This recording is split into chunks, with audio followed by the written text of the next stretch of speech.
it seems like in this discussion about piracy or copyrights or the cultural landscape of Europe, the digital market in Europe, there are economic arguments, legal arguments, but also principled arguments about respect for fundamental rights when enforcement is discussed, and the intrinsic value of arts and culture, which we believe is a part of an open democracy.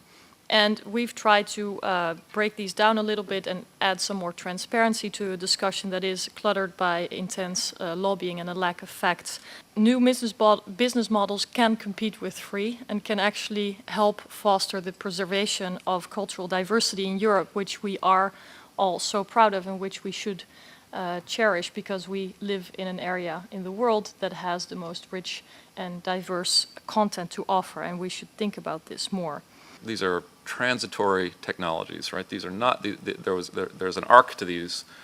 The CD is already an obsolete object. The DVD will shortly be an obsolete object. The crisis of piracy is really a crisis of the cost structures around those two objects. And that's because the big four record labels are still 70% dependent on CD sales. And I'll show you in a second why that's a problem. The big Hollywood studios, 50% on DVD sales. I mean, these are markets that are legacy in the worst sense of the word. They are not positioned to make an easy transition to other modes of delivery. And as the digital revolution continues, the costs of delivery fall to near zero.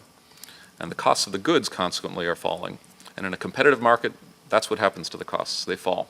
You don't have falling costs in these markets.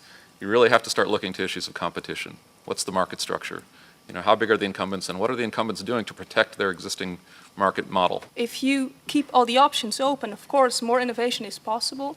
I think that the entertainment industry needs to innovate because there's not enough supply on the internet. I think they need to catch up with the digital revolution. They didn't yet. And I think that with this system, to keep it more open, will be giving more of a level playing field. And of course, last but not least, with this system in Holland, already we have a collective rights management.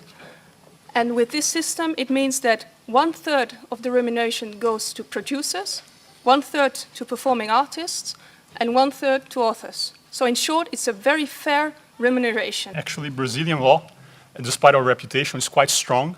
And enforcement policy in general is extremely strong.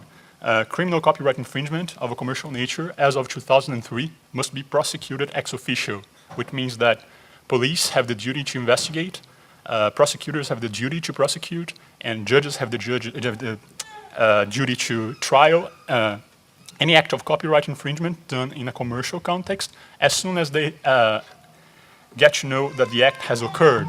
So this shifts the burden of actually going after infringers from the private sector to the public sector. So the industry still provokes the public sector into action, but as default, as the standard in legislation, Brazilian legislation, they have the duty to act as soon as they know that copyright infringement is going on. It's all about availability is my point, because this is the same crowd, well educated, we're well paid.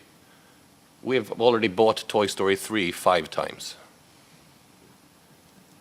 One for the car, one for the home, one for the summer house, one just in case, so we have it for the kids so they don't cry. It's not a question of payment. We like paying for stuff, but above all, we need it. And that's the story that I think we've heard a couple of times here about availability, accessibility. You can compete with free, just provide it. The pirate services out there are actually pretty bad services. Tricky to use, hard to manage. You'd never know really what you're downloaded until you have it. So of course we should be able as an industry to offer something better. So our whole approach to piracy is actually to build a service that gives them the full Monty, the customers.